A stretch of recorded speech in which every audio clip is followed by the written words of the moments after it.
òṣèré tíátà kankan tí ó bá báyàwó mi sùn ikú ni. Portable lérí. Mo kábàámọ̀ ohun tí mo ṣe. Ìyábọ̀ Òjó gé kábàámọ̀ jẹ. Ẹ ṣe pẹ̀lẹ́pẹ̀lẹ́, ẹ ṣáà má sọ ọ́ dìjà. Òun ló gbẹnu àwọn olólùfẹ́ òṣèrébìnrin tíátà méjèèjì ìyẹn Fathia Balogun àti Mercy Aigbe. Ajá níyàwó mi ò ní gbà padà. Ìjọba Láǹdé tutọ́ sókè fojú gbà. Ẹ gbọ́ròyìn náà lẹ́kùnrẹ́rẹ́. Òṣèré tíátà kankan tí ó bá báyàwó mi sùn ohun tójú ẹ̀ bá rí kó faramọ́. Portable lérí. Gbajúgbajà olórin Habib Òkìkíọlá Portable ti bá Babatí sọ̀rọ̀ láti bá wí látàrí bí Babatí ṣe báyàwó ìjọba Láǹdé sùn ìyẹn Dárasími.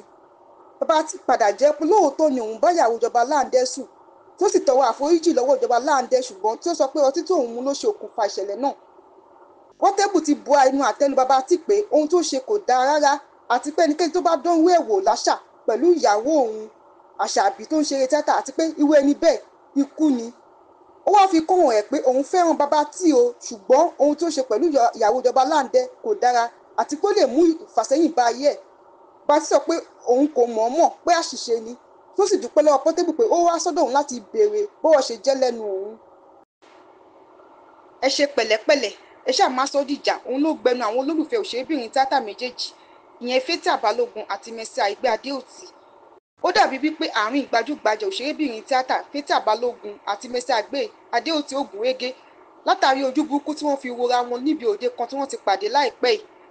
Nínú fọ́nrán kan tó gba ìgboro ayélujára kan, ó ní Fathia Balogun ti fi ojú burúkú wo Mercy Aigbe mọ́lẹ̀ tí Mercy Aigbe sì ṣe tó lóúnjẹ bá rí tó bá rojú àìfi àìjẹtẹ́ lọ́rùn.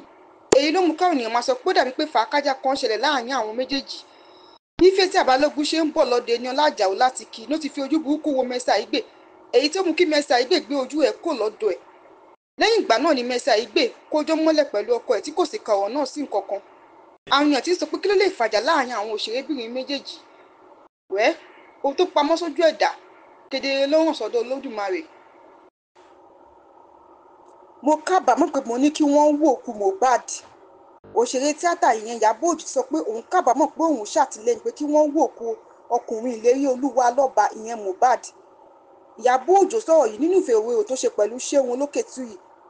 Ó ní ìtara abiyamọ ló ṣe òun nítorí ikú ẹ̀ ká òun lára àti pé láti ìgbà yẹn ni wọ́n kọ̀ láti sin Mohbad.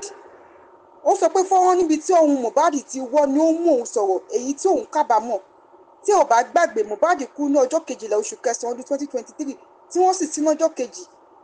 Ṣùgbọ́n nítorí gbogbo ariwo táràlú ń pa pé wọ́n gbọ́dọ̀ wó òkú rẹ̀ láti ṣàyẹ̀wò ikú tó pa òun ló mú kí àwọn ọlọ́pàá ìpínlẹ̀ Èkó kí wọ́n wó òkú rẹ̀.